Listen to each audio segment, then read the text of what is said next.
Good morning. Good morning. Yeah, I'm going to coach here. One of the greatest drivers of human imagination is an emotion we all feel all too frequently, and that is frustration. Frustration is one of the great engines of imagination because without it, life just sort of goes along. Well, historically, frustration has applied to the medical field in all kinds of ways, since it's been an endless exercise in frustration for thousands of years. But starting around 1600, there was a specific frustration as they began to illustrate anatomical texts. And the frustration was that the world was three-dimensional and the book was flat. How do you deal with this problem? Endless frustration. And it wasn't just that the physical world was three-dimensional.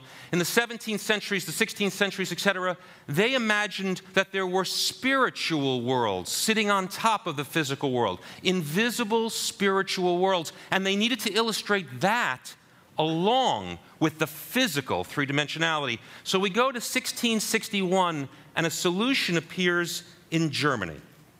And the solution is to create what we think of as a pop-up book or a flap book. The very first flap books were medical because you needed to show, I love this modesty panel on the guy here, okay? You need to show what was beneath each layer. And 350 years ago, at the same time that you saw the micrographia showing the micro world, they had detachable parts, so that you could continue to see the layers upon layers upon layers upon layers. So it's not only the frustration of how to make things three-dimensional, which we take for granted when we see amazing graphics. Oh, I got to put the body back together here.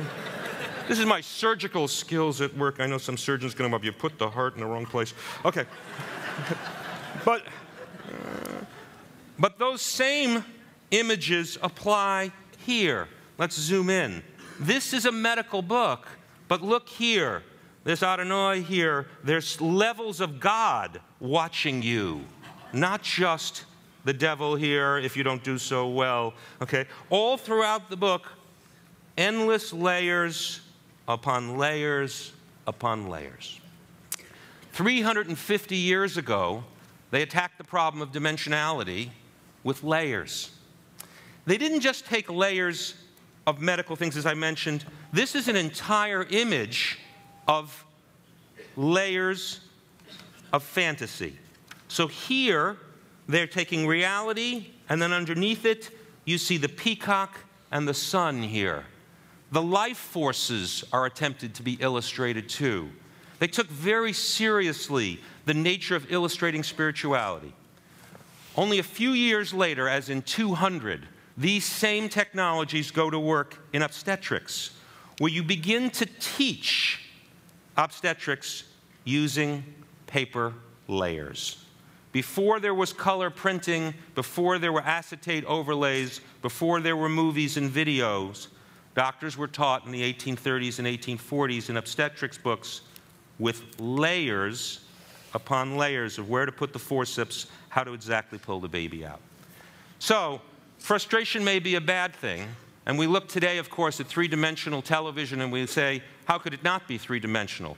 But for hundreds of years, the only way they could deal with it was with simple paper layers. Thank you.